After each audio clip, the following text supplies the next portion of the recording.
court. Mr. Speaker, I am very restrained to say much because I am sure that Honorable Mukunji understands that I am not the judge and he has a choice to either prosecute his case here in Parliament or prosecute it in a court of law. And therefore, opening a gun of worms can possibly, Mr. Speaker, prejudice the trial, which involves fair trial on his part. But suffice to note, Mr. Speaker, that the National Police Service do not arrest anyone for political reasons because the IG is not a politician. Neither is the DCI a politician, nor the National Police Service is not a political party.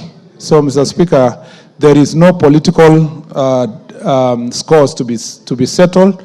Mr. Speaker, they just do their job independently and constitutionally to make sure that, Mr. Speaker, the people of Kenya are protected. No, Mr. Speaker, I am sufficiently informed, Mr. Speaker, and as per the standing orders, yes, I cannot be informed. You are not a debater in this House. Yes, Mr. Speaker. Yes.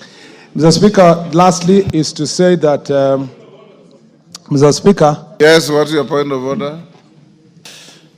Is the minister in order to say policemen don't arrest politicians, while in last Parliament, it is clear and he's on record crying that he was being harassed by the regime then at that time, and that his people then were being harassed and arrested by policemen.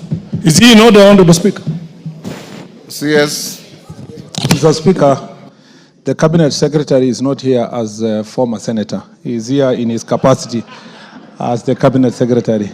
So, Mr. Speaker, and I'm not here to answer my own questions. I ask questions that are asked by the Cabinet Secretaries. Mr. Speaker, and so I am... Leave history to history books. Yes, so we've come through all that, Mr. Speaker. So, Mr. Speaker, just to use that opportunity, without really delving to the case of Honorable Mukunji, to remind the House that, Mr. Speaker, Prevention of Terrorism Act in section, is that section 3?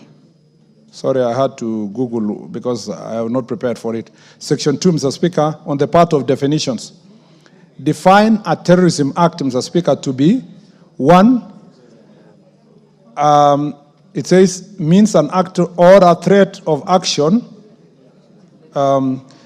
which involves the use of violence against a person, endangers the life of a person other than the person committing the action, creates a serious risk to the health and safety of the public or section of the public, result in serious damage to property, involves the use of firearm or explosives, involves the release of any dangerous, hazardous, toxic, or radioactive substance, or microbial or other biological agent or toxin into the environment, interference with an electronic system, resulting in the disruption of a provision of communication, financial, transport, or other essential services, interference of and disrupt the provision of essential or emergent service, Mr. Speaker, like the medical case in Kitengela, interference or disrupt its provisions of essential or emergent services, prejudices national security or public safety.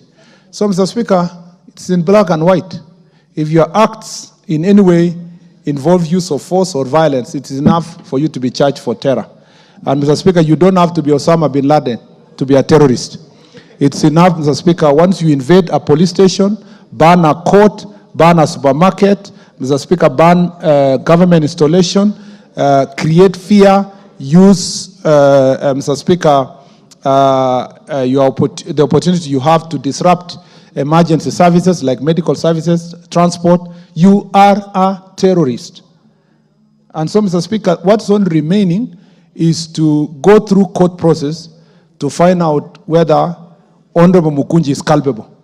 Otherwise, the acts on their own, Mr. Speaker, especially financing, is even more serious, Mr. Speaker, if you are involved in it. And, Mr. Speaker, it is laughable. These things are laughable until the day of conviction. You know, it's still jokes until, Mr. Speaker, when you are convicted of terror, then you realize the consequences that brings to you as a person and Mr. Speaker, your loved ones or any other person associated to you. So, Mr. Speaker, I wish my friend the very best. When I met him first when he came to Parliament, it looked like a